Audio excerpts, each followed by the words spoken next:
হা, ভয় পাইছেন? চলে আসছেন আমার কাছে, আমার ভিডিওতে চলে আসছেন শোনার জন্য। তাহলে শুনে, আপনি আসছেন কেন? আপনার মনিটাইজেশন চলে গেছে। আইসা বলতেছেন ভাই আমার মনিটাইজেশন চলে গেছে, ফেসবুকের মনিটাইজেশন আমাকে ফেরত এনে দেন। আর্নিং বন্ধ করে দিছে, সব কিছু বন্ধ করে দিছে। এখন কি করবেন? আর আঙ্গুলটা চোষেন। আমি আস্তে আস্তে কথা বলি, বহুবার আপনাদের সাবধান করতেছি যে অন্যজনের ভিডিও দিয়েন না, কাউকে গালিগালাজ করেন না, কাউকে মানে কমেন্টেও কিছু বলবেন না, গালিগালাজ দিবেন না। আপনার ভিডিওতে কমেন্ট করছে একজন খারাপ, কিচ্ছু বলার দরকার নেই।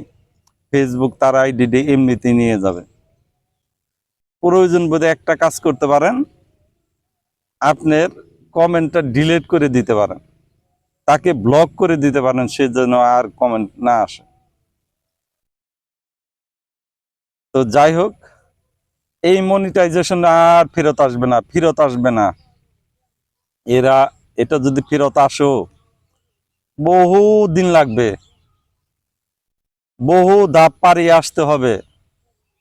সেটা অনেকেই জানে না, আমি জানি, কিন্তু এই জিনিসটা অ্যাপ্লাই করাটা ঠিক না। কারণ আপনাদের শাস্তি পাওয়ার দরকার আছে, শাস্তি পাওয়ার দরকার আছে। আপনাদের শিক্ষা হয় না, আইসা আমার অফিসে আইসা বৈশা বৈশা কথা শুনেন, সেই কথাগুলা একটু ব্রেনে ঢুকান ঢুকান ঢুকান, তাহলে ফেসবুকে কিছু করতে পারবেন, না হলে কিছু করতে পারবেন না। এখন একটা অ্যাপ্লিকেশন করে আপনি দেখতে পারেন যে এটা ফেরত দেয় কিনা। মাপসান, মাপসান ফেসবুকের কাছে, ফেসবুকে বলেন যে আমি বুঝি নাই এই সেই, আপনার ইটা লেখা রিপোর্ট করেন, দেখেন ফেরত দেয় কিনা।